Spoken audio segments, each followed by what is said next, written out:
Valorizo muito estar representando aqui as obras sociais da Irmã Dulce. Maria Rita, a sua sobrinha, que hoje é responsável por todas as obras sociais, são 21 obras sociais na Bahia, não pôde estar presente, ela já tinha um compromisso e Maria Rita tem essa responsabilidade de substituir Irmã Dulce e o faz com muita dedicação e com muita renúncia até da sua vida pessoal. Eu tive uma graça muito grande de ainda nos anos 70, ao lado de um colega, Tassiano Campos, que foi muito importante às obras sociais da Irmã Dulce, até porque ele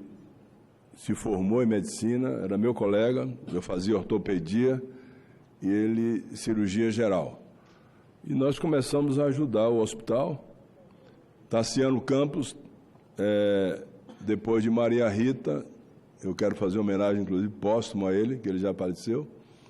Ele talvez tenha sido uma das pessoas mais importantes para as obras sociais da Irmã Dulce. Ele começou a trabalhar e resolveu se dedicar a sua vida inteira, até o último dia da sua vida, às obras sociais. Então, foi médico exclusivo das obras sociais da Irmã Dulce e era um grande médico, um grande cirurgião. Fez residência médica, operava muito bem e ele deixou um serviço prestado enorme. Organizou praticamente todo o serviço de assistência médica e de cirurgia do Hospital da Irmã Dulce. Nós começamos juntos, naquela época, nos anos 70, e o Hospital Santo Antônio começava a surgir como um hospital pequeno, um hospital de caridade. Nós todos éramos, como fomos a vida inteira, voluntários, não tinha ideia nenhuma de contrapartida material. A contrapartida realmente era de ajudar as obras sociais e ela nos induzia muito, com muita coragem e muita fé. Eu acho que Irmã Dulce, que era da Ordem de São Francisco de Assis e também devota de Santo Antônio, como ela mesmo dizia, ela praticamente se inspirou num dos livros importantes do Novo Testamento, que é o livro de Tiago, que diz que a fé sem a obra é morta em si mesma. Então, acho que a inspiração dela foi essa, muita fé, mas fazer a obra não só de evangelização, mas a obra de servir as pessoas pobres daquela época na Bahia. Então, era uma coisa fora de qualquer limite material, acima de todo limite espiritual de alguém que se comovia com a dor, a pobreza e a miséria das pessoas. Então, a Irmã Dulce, ela, quando o hospital iniciou, ela saía na Cidade Baixa, nas mercearias, nos mercados que existiam, em qualquer lugar, pedindo alimento para levar para as suas obras sociais. E as pessoas doavam e ela parecia que multiplicava aquilo.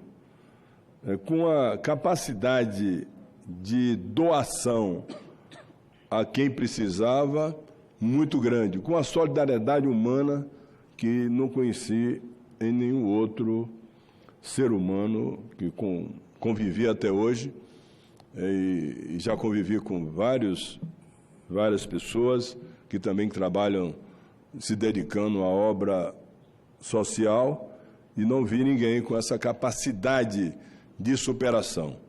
Ela é uma pessoa frágil, né? 1,45 m de altura, 42 quilos, tinha um problema de pulmão, um enfisema pulmonar, que respirava com dificuldades e se superava e trabalhava naquele hospital atendendo pessoas e pacientes vítimas da desnutrição, da fome e da falta de assistência médica. Me chamava a atenção essa convivência com pessoas portadoras de tuberculose em todas as suas formas. No caso da ortopedia, a tuberculose osteoarticular, tuberculose, ela tem várias formas, tem a forma pulmonar, intestinal, a forma óssea, a forma articular. Com pacientes portadores de infecções generalizadas, osteomielite hematogênica em crianças, quantas vezes chegava não só da Bahia, mas chegava de outros estados, crianças com 10, 12 anos, com infecção nos ossos, infecção hematogênica, que nós operávamos no lar. E o hospital, quando iniciou, não tinha a estrutura que tem hoje. Naquela época, até o centro cirúrgico, às vezes, o local de operar, não tinha a estrutura necessária. Eu me lembro que, nesse período, eu operava e não tinha um ar-condicionado. Então, uma das auxiliares de enfermagem ficava com a compressa, colocando assim na testa para o suor não cair na ferida cirúrgica. Não caía, nunca caiu, e o doente, parece que por milagre da mão dela, se recuperava com muita facilidade. Então, eu acho que o grande milagre foi esse, né? Passar a vida inteira ali dentro, ela convivendo com pessoas com doenças infecto-contagiosas, que transmitia com facilidade. Ela nunca foi acometida de tuberculose, nenhuma outra doença foi acometida a irmã Dulce. Porque me parecia, e eu tenho certeza absoluta, e depois da confirmação dos milagres e da canonização pelo Papa Francisco, da identificação realmente do milagre, e eu não tenho dúvida, médico que sou, com já 48 anos de formado em medicina, ortopedia, traumatologia, não tenho nenhuma dúvida do que aconteceu ao longo da minha vida, de tantas e quantas cirurgias que fiz em ambiente até sem muita condição técnica, de que a fé cura. Eu não tenho a menor dúvida disso. Até porque nesses casos todos de que faltava a alta tecnologia, os medicamentos mais necessários, toda a estrutura para a cirurgia, a gente fazia e os resultados eram os melhores possíveis. Esse hospital, o Hospital Santo Antônio, é um hospital que tem quase 1000 leitos hoje. E tem especialidades de todas as mais dedicadas e as mais sensíveis para o atendimento da população, de alto nível. Hoje nós temos lá o tratamento para a oncologia, cirurgia oncológica, a quimioterapia, a radioterapia, tem a cirurgia geral, tem clínica médica, tem todo tipo de atendimento. Recentemente, eu quero até saudar o povo da Bahia, que deve estar assistindo aqui pela TV Senado, Rádio Senado. Recentemente, senadora Kátia, eu fui lá no hospital, às vezes vou no santuário para assistir a missa de domingo. A última que eu tive lá foi o padre Giovanni, que celebrou. E eu vou, às vezes, visitar doentes. É um costume que eu vou lá, trabalhei por lá. E fui visitar recentemente uma paciente que estava com câncer de colo do útero e estava recebendo tratamento lá. Rita Palmeira de Brito, uma pessoa do interior.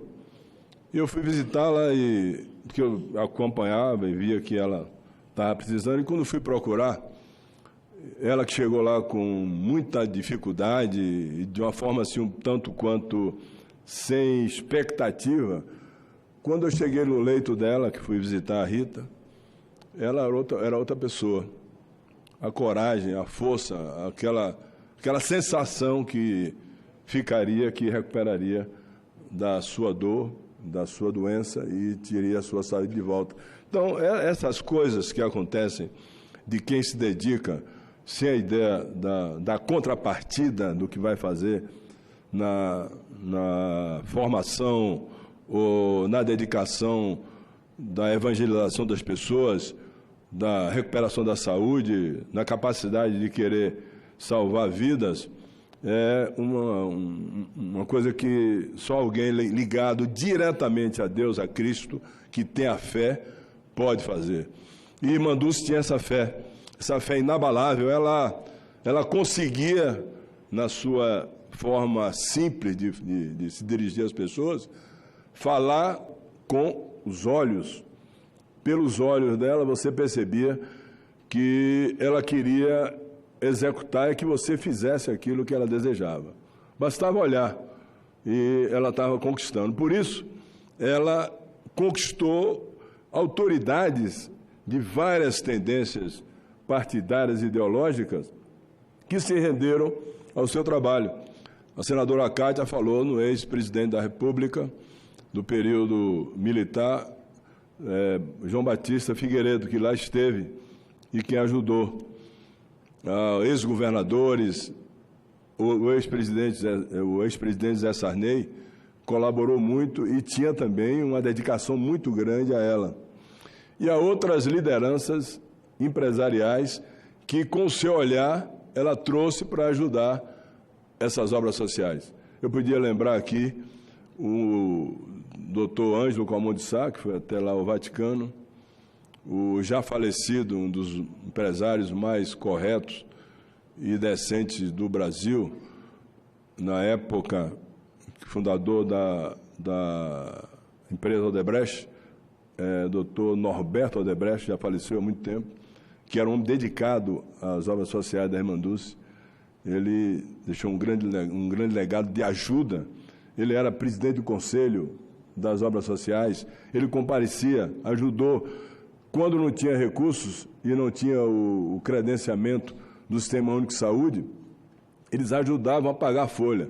A maior preocupação dela era no fim do mês, para pagar os salários, para pagar no fim do ano o 13º. Como conseguir o 13º? E não tinha dinheiro para pagar. De repente, o dinheiro aparecia, como se fosse uma coisa assim, que ela atraía para as pessoas ajudarem. Então, eu tive essa oportunidade de conhecê-la e trabalhar no hospital, levado por ela e por Tassiano Campos, e convivi muito tempo com a Irmã Dulce. E depois a graça maior que Deus me concedeu foi, tendo sido eleito em 1990 deputado estadual pela Bahia, ao lado do governador Antônio Carlos Magalhães, que ajudou muito as obras sociais da Irmã Dulce, e se rendia a ela também, apesar de ter aquela força política, ele se rendia à Irmã Dulce.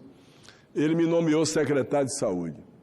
E o meu primeiro ato, o meu primeiro dia, foi lá, chegar no hospital e perguntar a ela o que ela desejava, o que ela ia exigir de mim como secretário de saúde. E ela determinou ao Tassiano que eu fizesse aquilo que o hospital desejava. A primeira coisa, fizemos o primeiro convênio de cooperação técnica com as obras sociais da Irmã Dulce. Eu assinei o primeiro convênio. Passamos recursos para a contratação de pessoal, para pagamento de pessoal e aliviar aquela tensão que ela tinha de, no fim do mês, não ter os recursos para pagar aos seus funcionários. Começamos esse trabalho e eu pude também, a partir daí, credenciar pelo Sistema Único de Saúde, que às vezes é um sistema até muito criticado, mas tem dado solução a tantas e quantas vidas que são salvas através do sistema de saúde. Fizemos um convênio e credenciamos o hospital para ter, a partir daí, uma renda própria, não só as doações, ajudas que as pessoas faziam e doavam. E isso foi em 1991, quando eu assumi a Secretaria de Saúde, e trabalhamos ajudando a Irmã Dulce. Ela tinha a sua maneira de ser. Quando Maria Rita, que hoje substitui Irmã Dulce, é formada em jornalismo, ela se formou no Rio de Janeiro. Eu me lembro que na formatura de Maria Rita, ela foi para a formatura. Sabe como é que ela foi? Foi na época um carro chamado Caravan, que era um carro da Chevrolet, e para fazer a viagem, acho que se não me engano, em 1976, 77, ela teve que ir com suprimento de oxigênio, porque a respiração dela era deficiente pelo problema que ela tinha no pulmão. Então ela fez a viagem de Salvador ao Rio de Janeiro numa Caravan, não sei, deve demorar uns 2 dias, com oxigênio para assistir à formatura daquela que, por obra de Deus, hoje é a sua substituta e faz muito bem lá, que é Maria Rita Lopes Pontes, que trabalha de corpo e alma se dedicando às obras sociais da Irmã Dulce. Aqui tem um relatório que eu vou passar aqui para o Senado, em torno de 12 mil cirurgias por ano. 12 mil cirurgias por ano. Ou seja, por ano, o Hospital da Irmã Dulce fez mais cirurgia do que eu fiz ao longo da minha vida de 48 anos de cirurgião. Acho que devo ter operado aí por 12, 13 mil pessoas, graças a Deus todas muito bem. Esse relatório que eu tenho aqui nas minhas mãos, com 3 milhões e 500 mil procedimentos anuais de atendimento ambulatorial, que vai do exame de laboratório, da bioimagem, vai para fazer pequenos procedimentos ambulatoriais.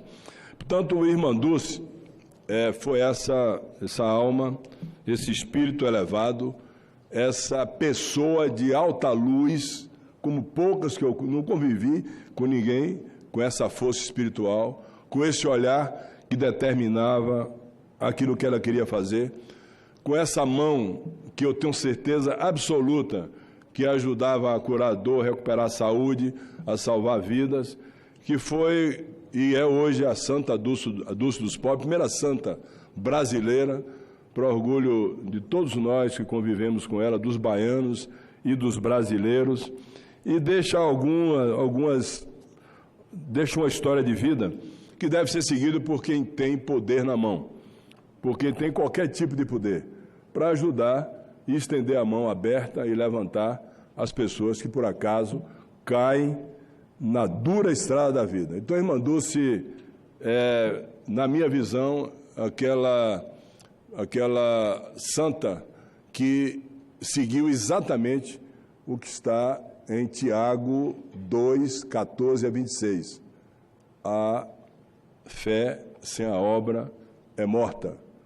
E ela fez uma obra maravilhosa, que inclui também o educandário Santo Antônio, no município de Simões Filho, que educa 800 crianças pobres e deixadas à margem da vida e são acolhidas para educação, treinamento e saem de lá como técnicos que podem servir à Bahia e podem servir ao Brasil.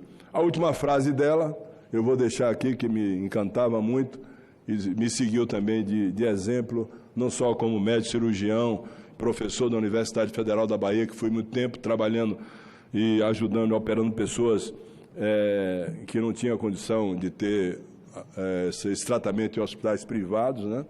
A maior parte da minha vida foi trabalhando com indigentes, operando e ajudando. Então, eu deixo aqui, por último, a frase que eu achava assim, que talvez fosse a frase que mais me chamou a atenção e mais me elevou espiritualmente.